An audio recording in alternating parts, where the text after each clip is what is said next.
Hey guys, welcome back to the Tyrant Network podcast. I am your host, Corey Frederick, and today off the mat, we have Scott Kammerer. Scott, welcome to the show. Thanks for having me, Corey.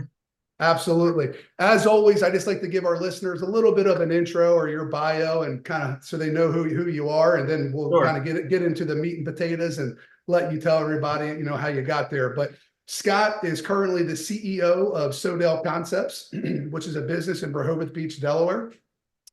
That organization really consists of, it looks like, at least when I looked, the last look, there was 22 different businesses, but the majority of them Yeah. are restaurants. You got some brew pubs, you run sports concessions, and you even have a wedding and an event venue that you guys run. You Yeah. are the winner of multiple business awards locally and nationally, and you're also currently a board member on the National Restaurant Association. From a personal perspective, you're married with 3 kids. I know you played football and then you were a New Jersey state champion. So that's kind of it in a nutshell. And the reason why I wanted to have you on here today is because I feel whether it's sport, any sport, but specifically wrestling, is kind of training for life. And I think that you found a way to be extremely successful and you were a state champ. And I know you went on to Lock Haven. I'm not sure if you ever ended up wrestling or not before you transferred out, but yeah, just give us a rundown of how you kind of grew up or how you got to where you're at Sure. today and let us know who you are. Yeah. So I grew up in New Jersey and South Jersey and Pemberton, and I wrestled youth growing up a little. My dad wrestled. He wrestled at South River, and he was a good wrestler. And East Brunswick at the time had some good state champs and and some studs. Richie Aiello and Jay Doyle was the coach. So I moved to East Brunswick, and then around my freshman year, I wasn't wrestling. I wasn't playing sports. I was getting in trouble. And I was getting in a lot of fights. And the principal was like, "Look, you can either go to detention every day, or you could wrestle because it seems like you're down with that." And I was like, let me think about it. I don't know. Wrestling seems, I don't know. I don't got the time for it. But I ended up wrestling. One of my good friends talked me into it. And I felt like my wrestle off my freshman year on the freshman team was the biggest victory I had ever had in my life. It was against a returning starter. And I just thought, there's no way I could beat this guy. I knew one move. I ended up beating him and starting. And it went through my head that if this was the end of my career, I would be fine with it. And yeah. And then I ended up being 500. I was 10-10, I think, my freshman year, wrestling against only freshmen. But I ended up winning the county title and winning my last couple matches. And I got disqualified for being too rough. I got everything a first year wrestler kind of goes through. And then my second year, I started on varsity. I couldn't believe it. I beat a guy in wrestle offs that was a senior that was pretty tough. He was a returning placer. And I ended up, it's funny how wrestlers always remember this stuff. I remember the score 7-1. And then in my wrestle off. And then I was 11-11-1 on varsity as a sophomore. And then for some reason, I don't know what it was, somebody took me to the Edge School of Wrestling, which was Ernie Monaco at the time. He was the coach. His younger brother was training for the Olympics. This would have been for the '88 Olympics. Lee Camp, and there were some other guys there, and it blew me away. I mean, it shocked me to the point where I just it was like looking into a different universe to see the way these guys live their lives and the way they treated things and the way they treated their body and how they thought about success. And really it changed my life. I mean, it absolutely changed my life. Here I was, I could have been a juvenile delinquent, I could have been down that road, but and nobody really like reached out to me or was like really supportive of me at the time. In that sense, they just if you went and wrestled and were like a sparring partner for them, they would teach you a little bit too. So I took some beatings that were just incredible. I mean, um, so that so now I'm going into my junior year and I had no idea. It wasn't the internet. There weren't all these rankings and everything. So I went into a scrimmage and we wrestled a team, Brook Memorial, and they had a guy who had placed third the year before.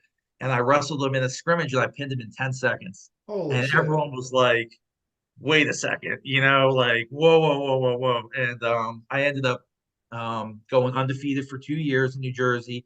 I injury defaulted the one match to Johnny Gardner, who ended up being an All-American at Clemson and coaching at High Point forever. But I remember at the time thinking, I didn't even know who the guy was, and I lost to him injury default in the quarters of my junior year, and he ended up being the winningest wrestler in New Jersey.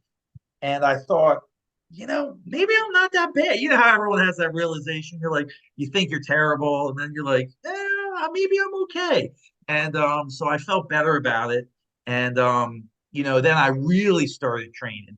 Like I really went all in, like all in, all in. And I really devoted my whole life to wrestling. Every second of the day, I was obsessive. I worked out like everybody that's a champion, I had to do it exactly the same way. And I did it. I trained, incessantly. I woke up with the Dan Gable quote. He wanted to train when the Russians were sleeping. So I would wake up at 2 in the morning and do 200 stand-ups, all the stuff that, every kid and every wrestler that's done that people think you guys are out of your minds. Like, Yeah. I did them. And I remember putting the bike in the bathroom and turning the shower on to get steam, wearing trash bags, riding the bike every morning. Well, what weight And class did you wrestle? I was um I was a heavyweight, but Were you just trying? Are you just um, trying to get a workout, or did you have to cut some just weight? trying to get a workout. And my heroes and the guys that I admired, that's how they did it. And I didn't. I mean, I just thought that was how you did it. And and there were some guys, especially in New Jersey at that time, that I just incredibly looked up to. And if I heard that they were doing something, I would do it. Like I didn't care. Like it didn't matter what they said. I would do it, and I would ask them, and oh, what's your training? Like, what's your thing? And I wasn't even cutting weight, and so I did it anyway. So I make it to my senior year. I tore my ACL my junior year when I injury defaulted, and they were like, "You got to have the surgery," and I was like, I don't think so." So I ended up not having the surgery. I ended up going undefeated, 32-0, and then I get to the semis, and I'm wrestling a guy that was really good. I mean, he was a number one seed. I was four. This is in New Jersey States. Remember, like it was yesterday, 1991, and I'm losing by 6 with 30 seconds left. And the coach says to the guy that was beating me, let's major him. Let's try major him. Get another takedown. Let's major him. Push, push, push, push, push. He shoots in, gets a tight in on the high crotch. I come underhook, underhook, roll him over, pin him, and I win with like 10 seconds left. And couldn't believe it. I mean, in absolute total shock. It changed his life and life trajectory forever. And he's actually since passed away. And then it changed my life trajectory the other way. So it's funny how one single moment in time could change that. So then I get into the finals, and I won pretty handily. Um, and all the stuff that goes with it. And I really wasn't planning on going to college. I really didn't want to go to college. And Coach Poff, who was at Lock Haven at the time, was like, we need a heavyweight. He offered me a full scholarship. And I was like, I'm a non-qualifier. I can't get in. There's just no way. And he's like, come up for a visit, check it out. I ended up qualifying, and he got me in, and has really been kind of a mentor for me this whole time. And so that was I wrestled Lock Haven, I redshirted, and then I wrestled my sophomore year and started, and then that was it. I was, like everybody, it came to that realization. I was like, it never occurred to me that there was anything beyond winning a state title, and then I devoted my whole life to winning a state title, and it just never, you know, I never saw anything beyond that. So, I just kind of lost the fire and ended up retiring, and I transferred. And then talking about wrestling and what came from that time for me was, the grit and the stress and the gut punches of the losses, losing my junior year and the injury default. tearing my ACL, which I thought at the time was like the worst possible thing that could ever happen. I had my heart ripped out. But later on in life, it it was like training ground for all these things that happen in your life when you get fired from a job, or you have a business that's, you need to dig in, or there's people coming after you for one reason or another. That wrestling will always deliver the toughness and the grit and the stress, because no one comes out unscathed. Everybody loses, everybody gets hurt, everybody has heart-wrenching losses that they remember. And those are the things that, really changed everything about me. And that I was so thankful that I wrestled.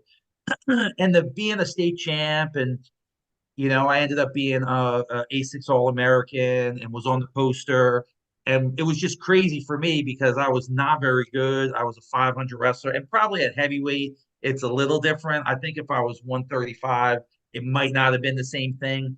But at heavyweight, it was a different story. So I was able to have a lot more success. So, I went from being 500 on freshman to being on the A6 All American poster really in 4 years.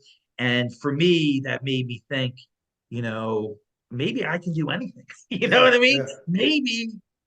Maybe I have something in me, because, I had pretty low self esteem, and I really didn't think that great about myself. And I drank a lot to overcome it. And I remember Now, thinking, quick I don't know question if for I you. can do this. Your dad wrestled though, right? My dad wrestled, yeah, and So, it was a but family thing, and you he didn't start always, until you didn't start till you were a freshman in high school. So did he never push it or try to start you when you were young? no, it was different, and it was, I grew up in the 70s and 80s, so I mean it was a little different, you know what I mean? And my dad always offered it and said you could do it, but I really didn't do it, and it really was not something I was doing. I honestly thought I was going to be a football player. So I played football a lot. And What grade did you start playing football? I played football in Pemberton. I guess I would have started like in fifth grade. Oh, okay. I really thought I was going to be a football player. I love football. I was player of the year in New Jersey, and I just absolutely loved it. Um, and I thought like that was my thing. I thought, that's where I was going to be. But again, football was lessons for the whole thing. I tell you what, football really taught me was how to have specialized people doing specific things, how they all come together, and I just love football. I think that the injuries from football, especially now, are tough to overcome, and I think it's, the helmets that we wore in the 80s probably made it worse as far as the concussions go. And every day I wonder, about those things. None of my kids play football. They all wrestled or baseball or that kind of stuff. Now, So did you play football in high school? yeah, so I played football in high school. Yeah, so I love football. Talking about resume, I was I was a good player, and I played on some nationally ranked teams, and I played for a Hall of Fame coach, Marcus Borden at East Brunswick, and a lot of guys that played in the NFL played in our league in Jersey. So I mean, I played at Giant Stadium in an All-Star game, which was great. So our coach ended up nominated me for the All-Star game, and we played in the All-Star game. And I went there, and a guy named Damian Covington, who I don't know if you've heard of him, he was a New Jersey State champ. He and I were the linebackers. He ended up playing linebacker. I played tight end in the All-Star game, and then I ended up scoring a touchdown. And at the time, I was like, you know, I really didn't think it was going to get any better. I still didn't think it was going to get any better. Going back from when I was a freshman, winning my wrestle off, to scoring a touchdown in Giant Stadium in the North South game, I really didn't think. I just kept thinking every time something happened, like I was just lucky, and it was just like a great, a great thing for me. And and that was, you just never know what's going to happen in your life, and you keep thinking that, these are the high points. So anyway, so fast forward, so then I leave college, and I was kind of embarrassed, and I was kind of like, ashamed that I quit or stopped wrestling or retired. I really was beat up about it, to be honest with you. And I kind of didn't think very great of myself. And I was kind of at a low point. And, uh, things were not going so good. I was washing dishes in a restaurant. And then, I was in my addiction, and things were not great. And, by the grace of God, I get sober. And then my wife, who was my girlfriend at the time, got pregnant with our oldest son. So I kind of had like a revelation. I was like, I got to get it together. Like, Is this after you graduated from this Rutgers is that or? I didn't graduate. No, I Oh, left school, and then I would later go back and finish everything. But anyway, so I'm 19, 20, maybe I was 20, washing dishes in the restaurant, had left the sport, had left wrestling, and I was like, 2 years earlier, I was a state champ, and I was at Lock Haven on scholarship. And at the time, we had some really good guys. We had Kerry Colot and we were tough, and we had beat Penn State that year at Penn State. So think about that. You know what I mean? How times have changed, which I don't think we could score very many points on Penn State right now. So anyway, so then I'm in Rehoboth Beach washing dishes, and making minimum wage. I like looked around and I was like, the same thing that kind of happened in wrestling happened to me in business. And I just kind of looked around and I was like, I can run this place. Like I can do this. Like I can run this place. Like I think I can do it. And I really took the same blueprint that I had for wrestling because, I, like a lot of us, I would obsessively map out my offense. Like this is what I'm doing from this position. I would write it down, and this is what I'm doing from this position. And these are my moves from bottom. And if he sets up on the left side, I'm doing this. And I spent so much time and energy with wrestling doing that. I decided to transfer that to business. So I really started obsessively like working on like restaurant plans and how to do restaurants and how to build restaurants. And I was washing dishes, and the guy came in to fix it, and he showed me how to fix it. And I learned everything about the dish thing, and I started redesigning how I was going to do it. And I was just always working towards like that next goal, like how you're working towards winning the district, winning the region, winning the state. I was just working towards, being a successful business person from that age. So when now did you share your goals or your vision with like yeah, your no, I man? did. And people thought I was crazy. They were like, dude, you can't, you're a mess. Like, you can't do it. Like, there's no way. And people were like, come on, man. And then people started to believe in me a little bit. And then a guy took a chance on me and hired me as a general manager of a restaurant. And we ended up winning best restaurant in Delaware. It was already a good restaurant before I started there, but we ended up winning best restaurant in Delaware that year. We made a ton of money, and he like took a chance on me. And now all of a sudden it was like winning the state title again. And I was like, I just thought it was like the greatest thing in the world. And then we had a house, and I had a young son. And I was at an AA meeting, and I would go, 7 meetings a week at the time. And I met a guy who had just got out of prison. He was in a halfway house, and then he was living in Rehoboth, like trying to get a restaurant together. And we were talking afterwards, and he was like, "Are you in the restaurant business?" I'm like, "Yeah." And he was like, "You want to build a restaurant empire?" And I was like, "Yeah, I'm in. I'm 100% in. I'm in." And I had a job and had a wife and a kid. We had patio furniture. I was probably 24, maybe 25, somewhere in there at the time. So I go home and I tell my wife, I finally made a friend. I found a friend. She's like, "Oh my God, thank you. That's so great." And I said, "Yeah, well, he just got out of jail and he doesn't have any money, but we're gonna start a restaurant empire. I'm gonna quit my job." And she was like, "Oh no, like, don't do it." And I ended up quitting my job and going with him, and we got a consulting project. Um, So the guy with that took a chance on you wasn't Matt. It was a guy at Jake's Yeah, it Seafood. was the guy at Jake Seafood. Yeah. So then Matt at the time, he was probably 15 years older than me. And he was fearless. I mean, absolutely fearless, Matt Haley. I mean, beyond fearless. When he got out of the halfway house, he had a red shoe and a blue shoe. And because they didn't have size, he had size like 14 feet. And he was so confident. He was on the bus going from prison to a halfway house, and just kept thinking, I just can't wait till I'm rich and famous. Like that was what was going through his head. You talk about positive visualization in wrestling. You know what I mean? Like it's the same thing in life and business. And he was great at it. I mean, he was great at the visualization. One time I said to him, hey, we should start a catering company. He goes, hold on. He goes and gets this journal. It was his prison journal. And he had a logo of the catering company, Plate Catering, and all the like list of how to do it. And he was like, here, take this, take my prison journal. I like visualized it while I was in prison. So we ended up using that blueprint and started a catering company. And I know it sounds crazy, but 2 years later, we catered Governor Markel's inauguration dinner. So like that's the kind of success and the kind of level I never would have.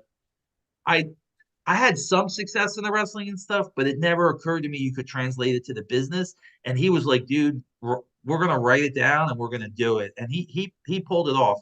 So Did he I have mean, any experience in the restaurant business prior to going to I mean a prison? little. He worked in kitchens and worked in stuff.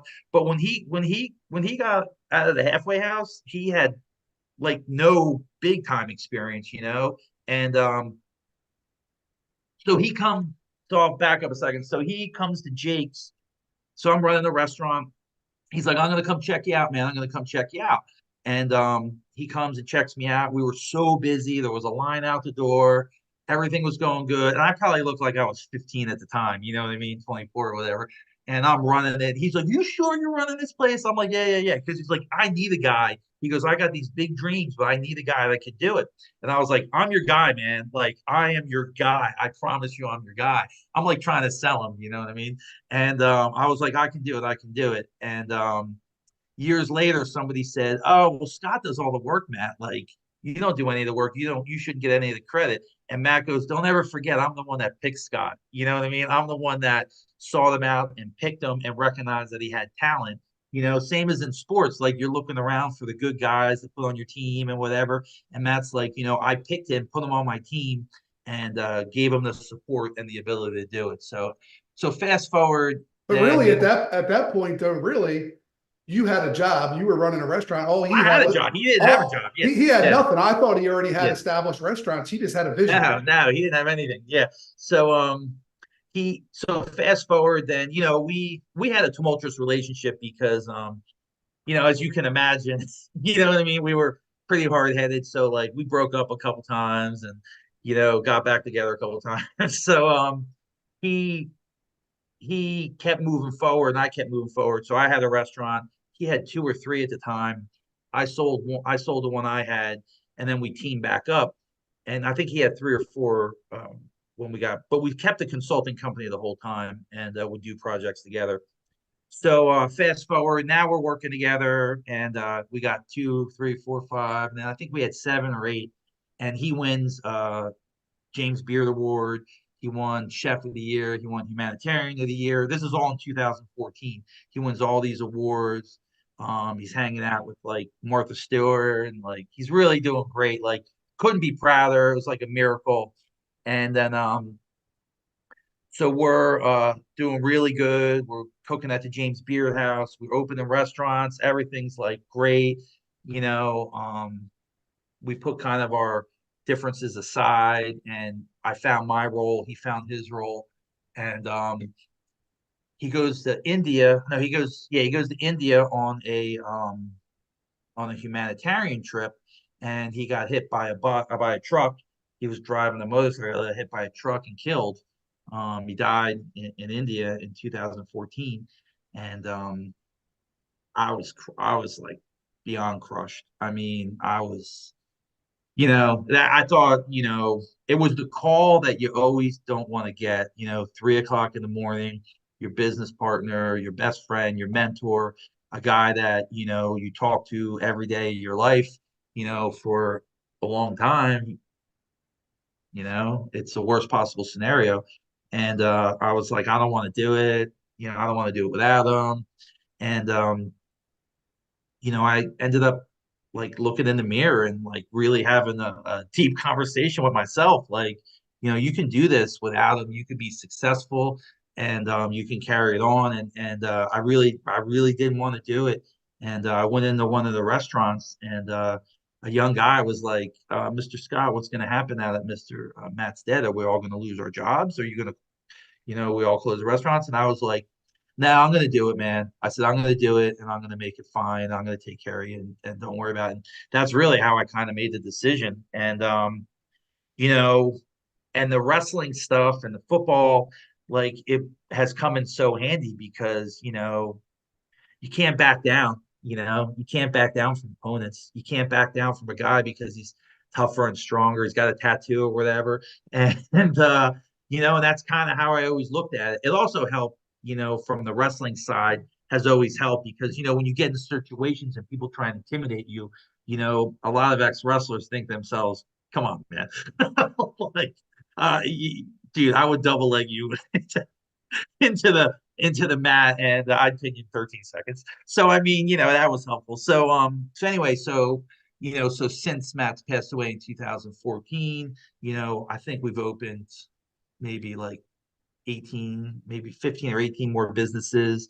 We have a soda company, we have all these things, and it's ended up being like a really successful thing that a lot of people could be proud of. And I think the resilience is what really has helped me, the toughness and the resilience from things. Because listen, it's been hard times, man. I mean, it's been hard. COVID was hard, the inflation stuff was hard, all the stuff. It's all been hard. I mean, it ain't harder than practice, but it's all been hard. You know what I mean? It's all been hard. But But at you what know, point do you, what point do you, since I'm a business owner and I do have yeah, multiple businesses, but yeah, at what point do you say, Lisa, kids, we're good where we're at. I don't need to open another restaurant. I don't need to start another business. I don't need to come up with more soda. Like what yeah, drives you to continue to grow? Like, why not just stay where you are? You'll be fine, and the existing employees will yeah. be I fine. mean, the thing is, like, if you like building things and you like helping people and you like seeing people succeed, you'll never stop. You just won't. And if it's about the money, you could stop at any time because you could just fit your lifestyle down to the money that you have, or you could work for somebody else. If it was about the money, I never would have did this because it's the stupidest thing in the world. You know what I mean? Like I'm working 100 hours a week to avoid working 40 for somebody else. I mean, that's really what it comes down to. And I just feel like I have a say in Southern Delaware for the good, and that I can be a positive force. I can help people. That when people need help, they call me. I can hire people and improve their lives. So that's why I'm doing it. And I may have 30 businesses, I might have five, whatever. I go up and down. I could sell some, I could buy some, or whatever. But like me building something and helping other people build stuff, that's never going to stop. I'm 50, but like But they're all related, right? They're all kind it's of all under related. this. Yeah. Yeah. So it's not like Yeah. you're doing completely different businesses. They're all Yeah. somewhat related. It's all stuff. And I will say this, I am not good at calculus. Like I barely graduated high school, but I did become an expert in this field. Like I really did. And I tell kids all the time, become an expert in your craft. Whatever your craft is, become an industry leader and the best in business, because whatever your craft is, and I say craft not job, is that I'm a restaurateur at heart. If you were to put something on my gravestone, I would probably say wrestler and restaurateur. You know what I mean? Because I studied restaurants to the point, like studying film on guys looking for a weakness. I studied restaurants like compulsively for decades and decades. So, I would say that I stay in my lane and I don't get out of my lane. I really try and stay in a field that I'm an expert in, and I don't try and the only thing I've ever done besides restaurants is I've also coached wrestling. And so when I was waiting tables, a guy comes in and he was like looking at me and he was like, "Oh, did you wrestle?" And I was like, "Yeah." And he was like, "Yeah, I'm a coach at the high school, whatever." And I was like, "Yeah, maybe I'll come work out with you." And at that time, I hated it. I hated wrestling. I was so mad at it. And he ended up looking me up pre-internet, and this is a guy you know too, and he ended up looking me up. I don't know how he did it because there was no World Wide Web. I think he uses police contacts or whatever, and looked me up, and he comes back in and was like, "You're a state champ from New Jersey," and I was like, "Yeah." He's like, "I got a guy for you to work out with. You should come work out." And another time when I did, he pulled me over. I probably shouldn't tell this story, but he pulled me over to tell me to come to wrestling practice. So Well, I was like, if you're talking about the guy, I think you're talking about, he's retired now, so you're probably okay. he's retired. Yeah. So he pulled me over to tell me that you're going to wrestling practice. And I was like, fine, fine. And then there was another guy that was working in the restaurant that wrestled, and I couldn't afford shoes. I didn't have money. You know what I mean? I was working for minimum wage, and he bought me a pair of wrestling shoes. So I was like, fine, I'll go to practice. So I go to practice, and they had a kid that was pretty good. He was pretty good. He was a heavyweight. He was not bad. He placed that beast uh, twice. He won a he won a Delaware State title, Matt Gravier, and he lost to Testa 2 times. And that Testa, John Testa, as we know, it's nothing embarrassing losing to Testa. So anyway, so I started coaching him, and I got the coaching bug. These guys like forced me to do it. I went to practice every day, and Matt ends up he lost his junior year, and then he ended up winning his senior year. Was a 1999 heavyweight Delaware champ, and then after that, I just stuck with it. I went to practice, 4 or 5 days a week for 20 years. And Coach Mattioni was always like, loved to have me. When I came, he let me roll. And when I didn't come, he didn't ask me where I was. And I would go work lunch, open the restaurant, get it going, leave after pre-shift, go to practice, and then come back and work the shift and close. I did that for a long, long time. And we had a lot of good guys, a lot of good heavyweights, a lot of state champs. And what I did learn was the state champs were going to pretty much take care of themselves at some point. It was like the other guys that you really had to spend time and worry about, because it's like, how do you, a guy that is like just an average wrestler, how do you impact him to make his life better, farther on? And, I ended up first when I got into coaching, just helping guys that could win state titles so it could make me feel good about me. But after a while, I realized, let me help some guys that maybe will just be average. And those are the guys that end up sticking with it more in wrestling anyway. And then, years go by, I've been doing this, and I tore my Achilles when I was like 45 and couldn't wrestle anymore. Yeah, so I wrestled pretty much straight through till I was 45. And a lot. I mean, I wrestled a lot, a lot. And when we had Thomas Odd, he was a 3-timer, and he couldn't get any good matches. So we would have matches, singlet, time. We would have matches like the whole, like we'd show, because he couldn't get a good match.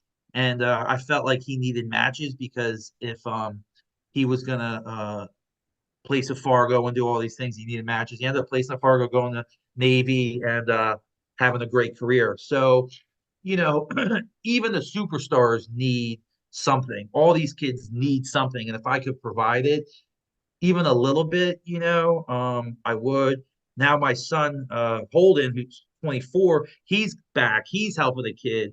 And that kid lost in the finals this year. And Holden's like, we need to work on low single to the left. And then he's right back in it. And my youngest son, who wrestled and graduated in 22, he was helping also. And his guy that he was helping lost in the state finals.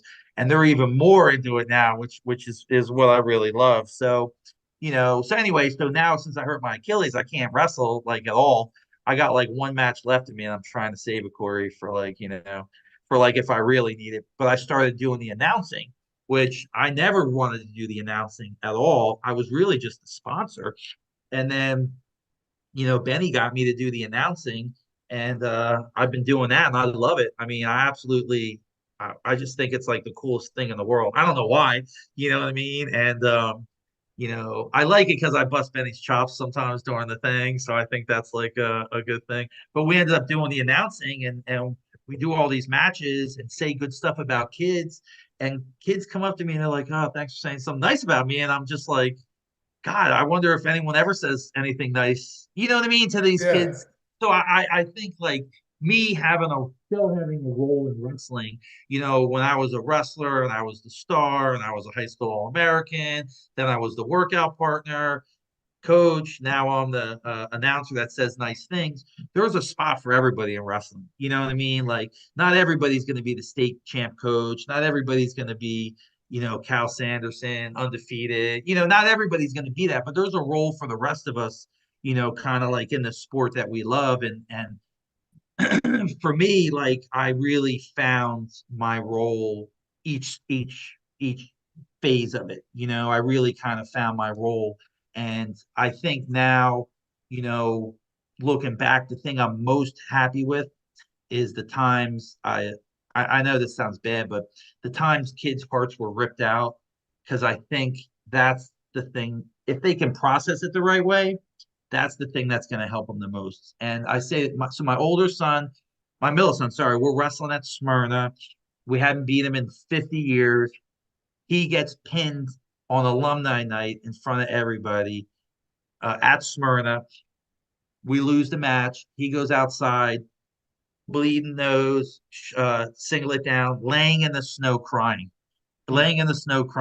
And I go up to him. I'm like, "What are you doing?" He's like, "What do you mean? I got pinned. I lost the match." And I was like, typical wrestling pair. I was like, "It doesn't matter, dude. Like champions, winners always are going to get knocked down. It's what you do after that counts." And he was like, "Really?" I was like, "Yeah, this moment's not going to define you." I'm like, "You're going to look back on this moment and think you're glad this happened, because at the time it was like the worst possible thing that could ever happen to you." And then sure enough, we get into the state duels, and he wins for us, the clinch. And then he ends up placing in states, and be the guy that he lost to. And he looks back at that and he's like, my heart was absolutely ripped out. He's like, I'm laying in the snow crying. And it ended up being like the best thing that could happen. And those are the things I know. Like, I see these kids all the time, they get their hearts ripped out, losing in the state finals or whatever. And I'm like, that's the good stuff that's going to make them overcome adversity. But what you worry about is the guys that it haunts them forever. Like, I do have one kid I coach that tells me he thinks about every day losing in the state finals. And I'm like, you got to flip it, man. You got to flip it and use it as fuel to be successful, or you got to flip it and use it as saying that's a learning opportunity, going forward. So, that is because it's such a powerful thing. The emotions are so powerful in wrestling, and you worry that it will eat some people up. But Yeah, I didn't go to college at all, but I'll tell you, I yeah, was two-time state runner-up, and yeah, and I'm sure I would have been okay, but as an yeah, adult and later in life, I say, had I won a state title, would I be where I'm at today? And I think that just kept the drive. It kept me yeah. going because I never achieved what my goal was, so I was fighting every single day to achieve a new goal. Yeah, and it takes coaches and mentors to be able to say to a kid or a young adult, like what you just said. You know what I mean? Because sometimes they get in their head, they think they're the only person in the world, and they're like totally crushed by it. And like, dude, you ain't the only one, man. Like, we've Yeah, all been crushed by this. You're a two-time runner-up, but you probably given more back to the sport because of that. You know what I mean? Like you're saying, you've given more back to the sport and given opportunities for kids to wrestle. You know what I mean? If you weren't in the sport, you know, that would be a travesty at this point. So I think that's the role that coaches and people that have been through a play in this whole thing. Like the low point is not the low point, the low point is the learning point. yeah, And I'm just thankful.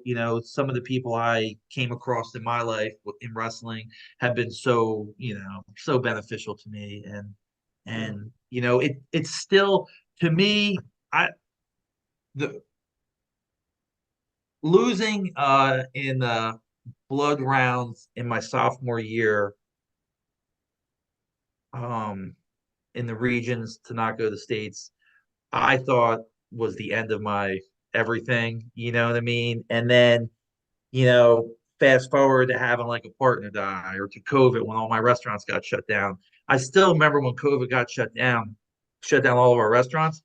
I had a plan, just like I did when I was a wrestler. I had a plan how we were going to do it, what I needed to do, what I needed to get better about. And everyone was like, "Was that like the lowest point in your life?" I was like, "No, absolutely not." You know what I mean? And life has plenty of tragedies for all of us.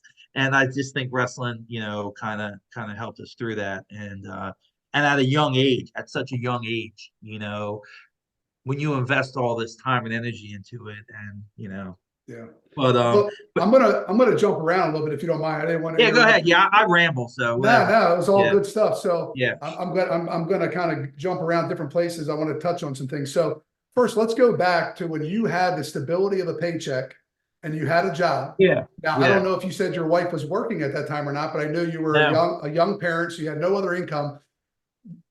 How did you, most people aren't willing to take risk, especially when there's no backup plan. So yeah, did you have life savings? Were you living no, paycheck to paycheck? no. How, like, she was willing to support you and you wanted to make it, it's like, how were you willing to take that risk? Yeah, yeah. So early on, my wife kind of said to me, she was like, I can, and she's an all-American athlete, by the way. You know what I mean? So she was won two national titles. She was the star athlete. I was, not.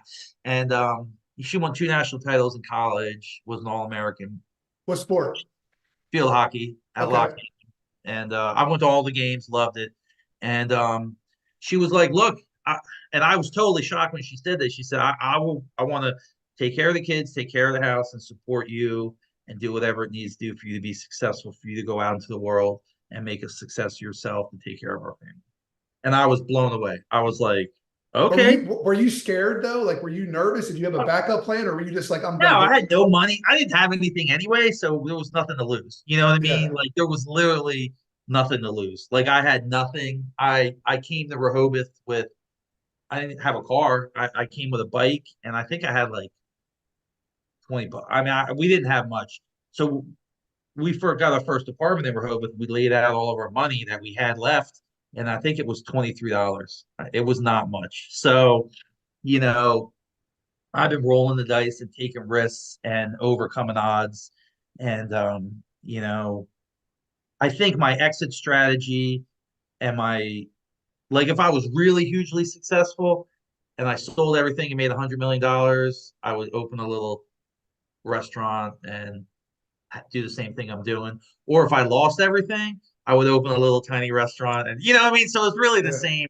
For me, it's not much different. So When I you went think into this though, did you I don't do a whole lot of reading. I do a lot of listening and podcasts and talking to people, yeah, but yeah, yeah. No, I, some of the most successful people, it sounds like their backup plan is I have no backup plan. I I'm had no gonna backup plan. And if I had a backup plan, I would have gone with that. And I just knew, and my wife said this to me at the time, she's like, "You would rather die than not open this restaurant."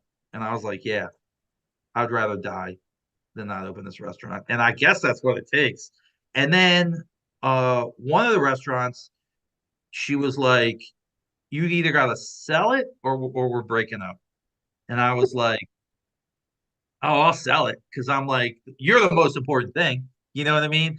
I'll get another restaurant. So we ended up selling that one, and then I parlayed that into more. You know what I mean? yeah, So that's really what you know, I have doubled down a lot, like a lot.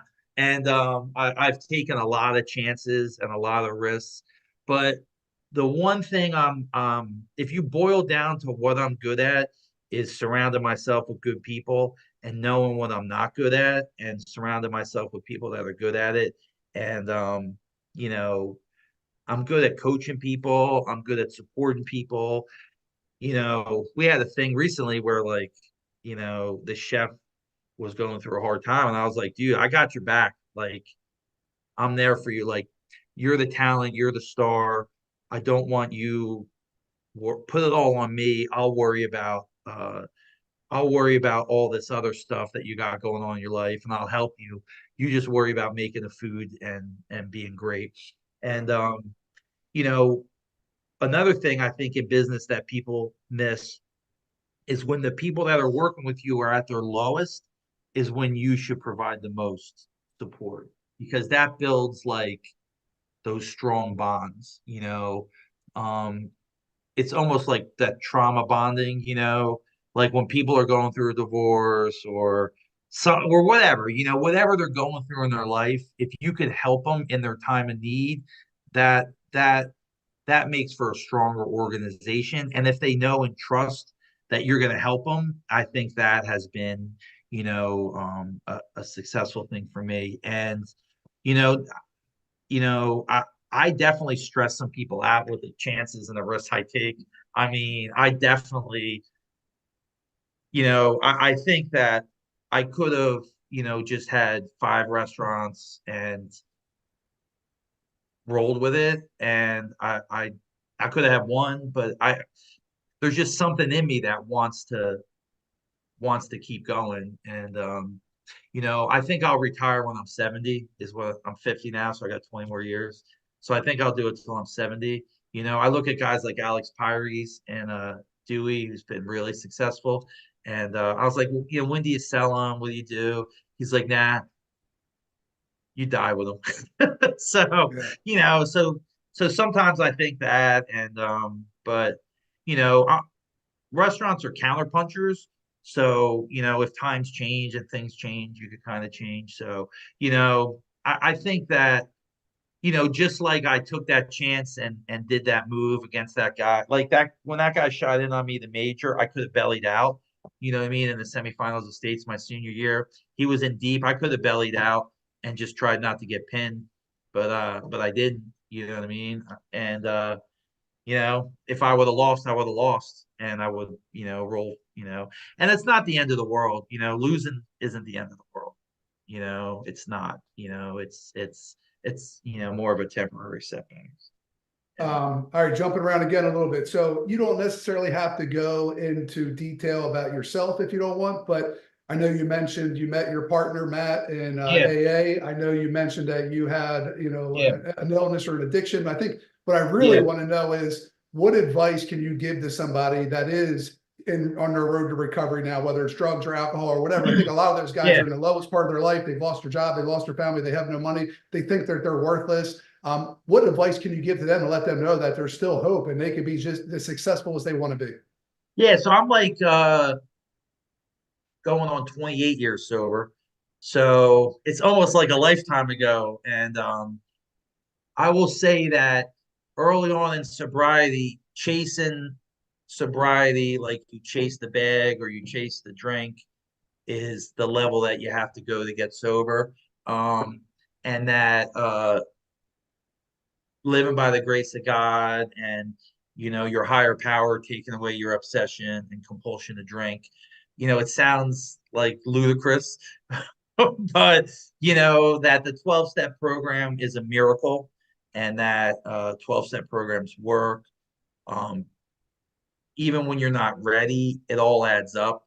So a lot of people are in and out of rooms or rehabs or 5 times losers or whatever you want to call them, but you don't realize it does add up. All those any sobriety you can put together for any amount of time is just like making deposits in the bank.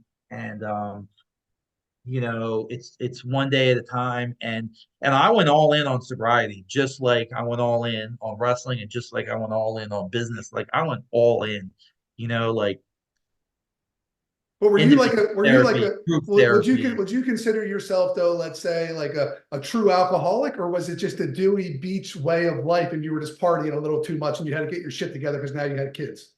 No, no, no, no, no, no. I mean, only one person can answer the question if you're an addict or not, and that's you. You know what I mean?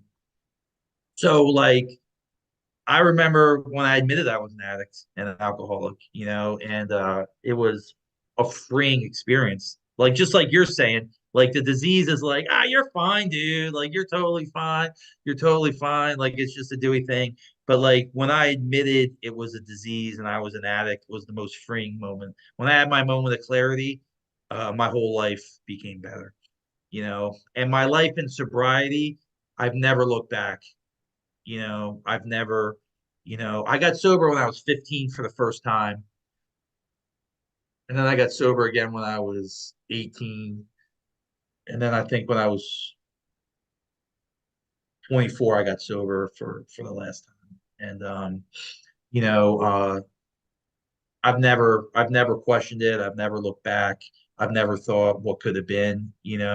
My life is inherently better for being sober, and that it wasn't all peaches and cream.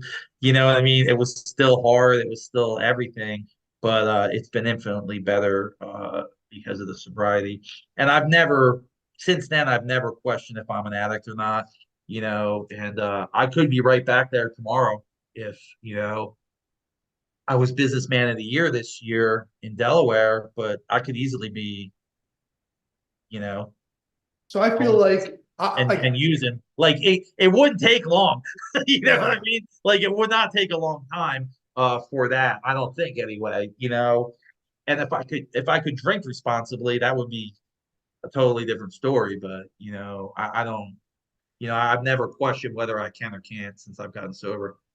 Yeah, so like all the traveling I do or all the social environments that I'm in, and then you're not Yeah, necessarily a straight bar, but you're in the restaurant yeah, bar business. But what I find is that because half time I'm like, I don't even enjoy drinking anymore, right? So yeah, and you're never gonna you're only bad things can happen, right? You're not gonna make good decisions when you're under the influence.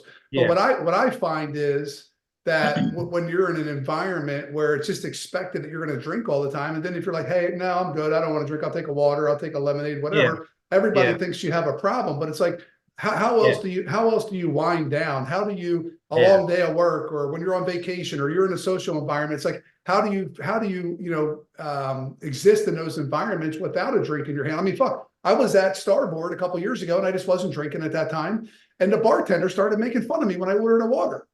yeah, So it's just like, unless I was to say, hey, I'm in recovery, or hey, I'm the designated yeah. driver, it's like you feel like you owe everybody an explanation because you're not drinking. And what they say is like every time you drink, something bad doesn't happen, but every time something bad happens is when you're drinking. And um, eventually, the people making fun of you, the people even questioning, all that eventually goes away. And there's hardly anyone in my life that has ever seen me take a drink, and there's hardly anyone in my life that ever even asks. And I mean, it went from being the biggest thing in the world to being something that doesn't even exist on a daily basis. Like talking about it today with you, I haven't talked about sobriety and not drinking or drinking. I can't remember the last time. So it went from dominating my life to being a non-factor. You Well, let's know, let's close that part out by, I just want to say congratulations on 28 years of sobriety. That's yeah, huge.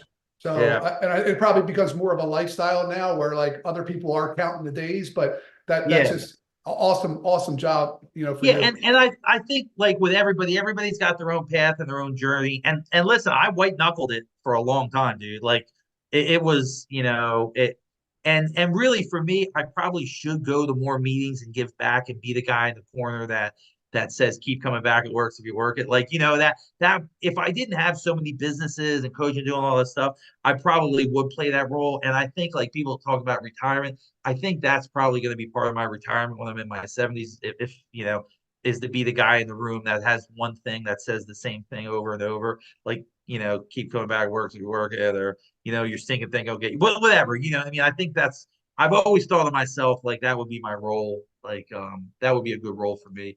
So and I don't listen, man. Like they could tell you too, like it's it's God's will.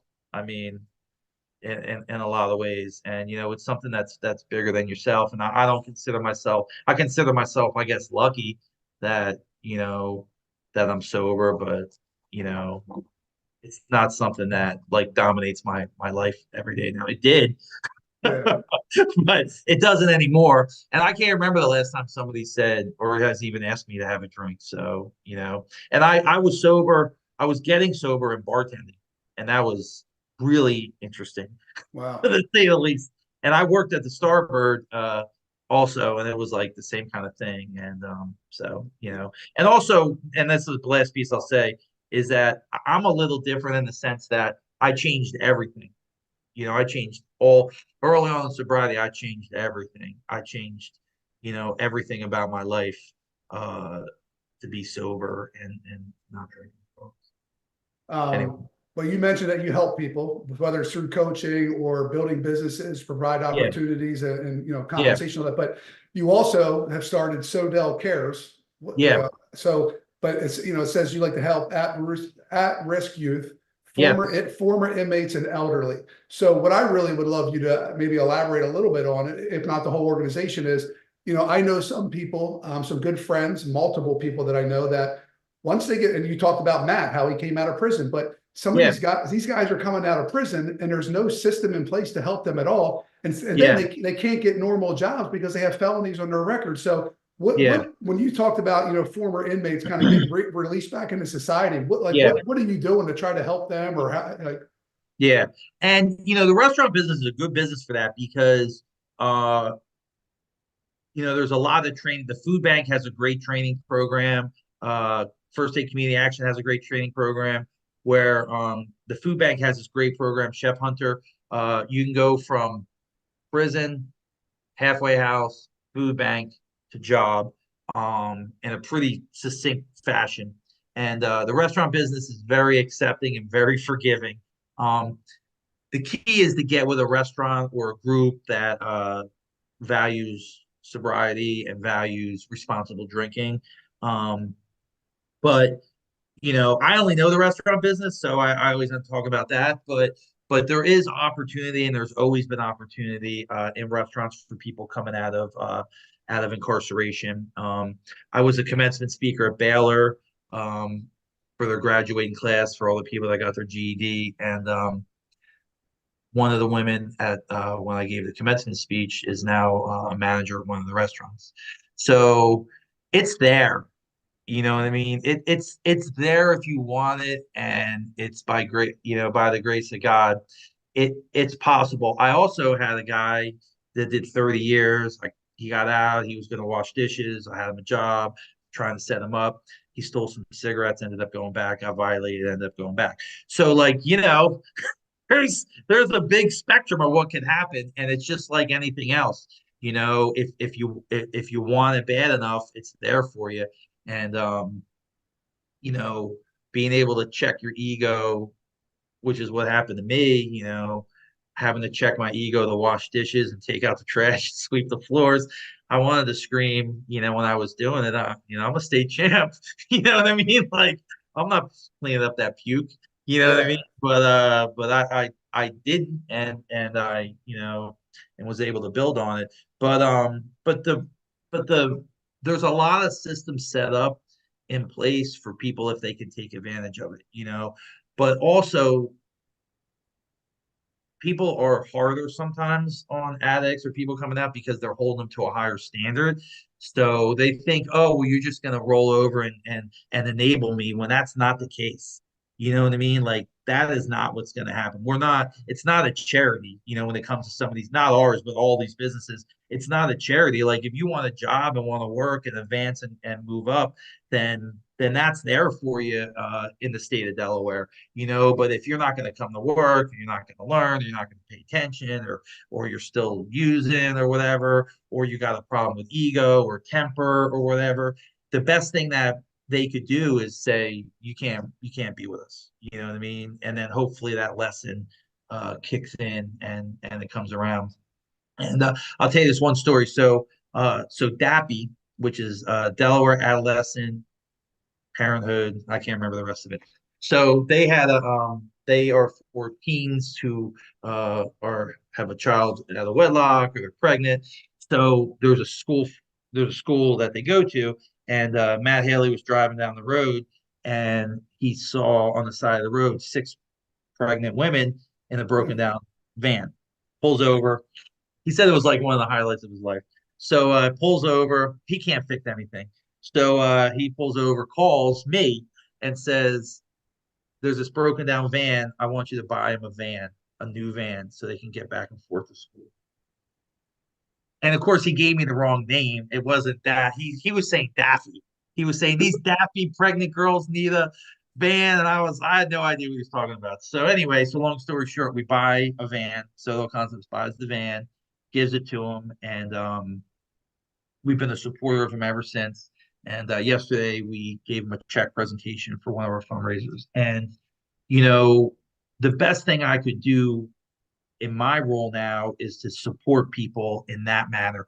Like, I'm not going to like fix the van, or I'm not going to go, like they call me, I can't, I mean, there's things I can and can't do, and I can't get too sucked in to everyone's issues and problems, but I can play the role and play and I can't be the enabler, but I can play a role of being a supporter and being kind of a role model. And listen, I'm not perfect. God knows I made a lot of mistakes, and you know, um, I'm just trying to move forward on all this stuff, but not being an enabler and playing the role. So if people want to get into philanthropic work or charity work or helping other people, the best thing you could do is to set boundaries for yourself and stick to those boundaries and not get sucked in, because you got to be there to help all kinds of people and all kinds of organizations. And if you just get sucked into one and get tied up in it, it's a hard thing to do. So,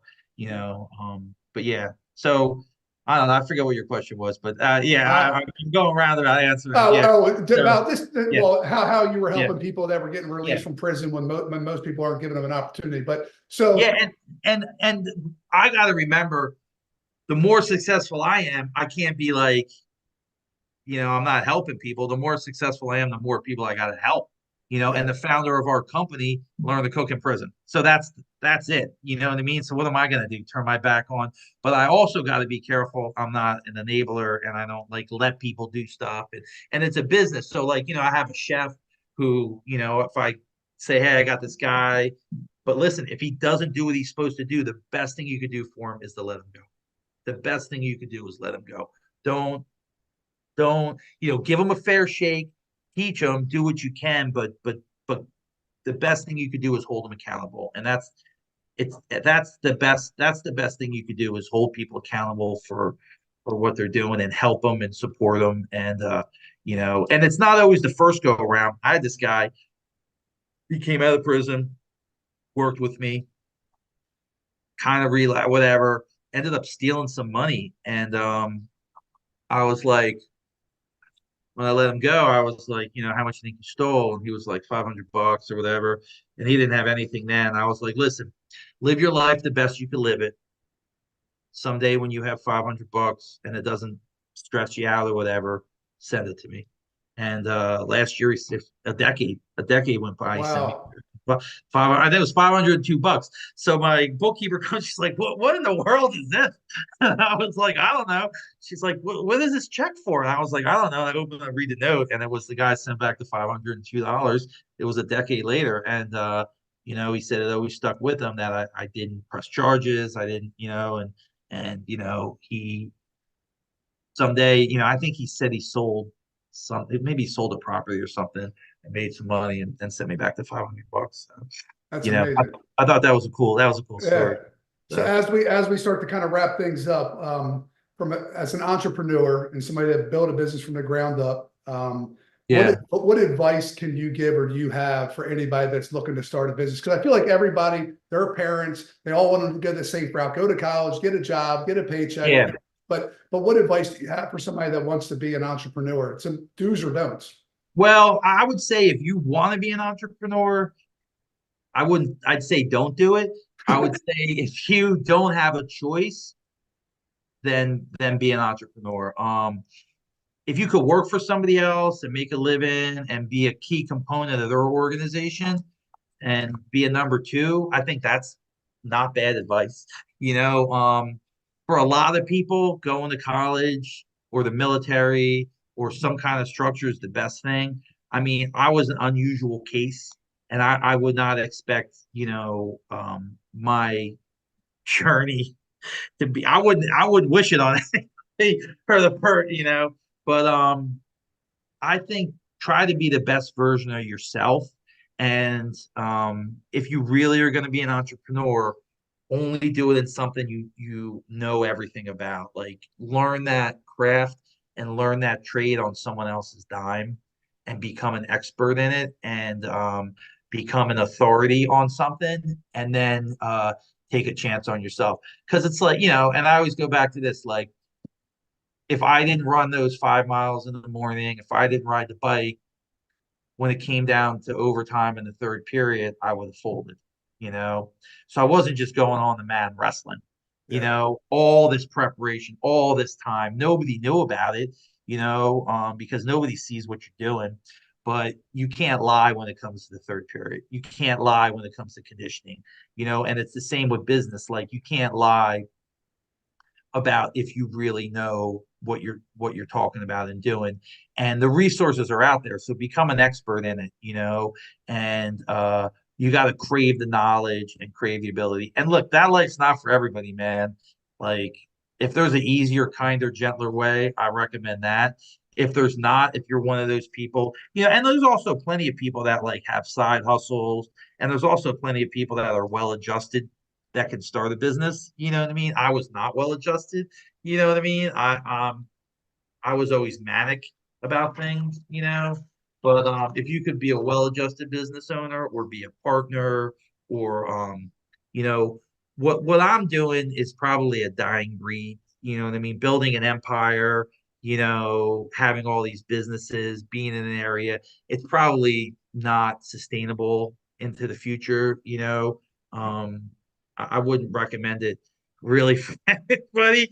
I mean, I've enjoyed it and I love it and I love all of it. But like, we're probably, guys like me are probably obsolete at this Yeah. point. So yeah. Well, to the thousands of listeners that are going to watch this podcast, Billion. I thought it was a stretch to say million. So the Yeah. thousands that are going to watch Yeah. this, is there anything else you want them to know about Scott Kammerer? I'd say that whatever version of yourself you are today, you don't have to be that tomorrow. Tomorrow's not promised to anybody, but you can always recreate yourself and recreate your life and build your life how you want it to be. You're not stuck with anything. You're not with strength you're not really like held back by anything but really yourself and your drive and your ambition. And it's okay to be who you are, and if you're happy with yourself, you could do that. But if you want something more and you want something, you can create whatever you really want in your life. And the version that you are today isn't what you have to be tomorrow. Yeah. Well, look, I know you're a busy person. You got tons of businesses. I appreciate you Yeah, taking time out of your day to meet with us. I've always known who you are. I know we've talked a couple of times, but I don't know you that well. I yeah. feel like I could talk to you forever. I have the utmost respect for everything you've done for yourself and the community. But thank you so much for coming on the podcast today, and I look forward to talking to you soon. Yeah, likewise. I think you're doing great stuff, and anybody who's making wrestling better in the world, you gotta give kudos. So congratulations to you. So Thanks, Scott. all Appreciate right, it. thanks. All right, bye Yep. bye.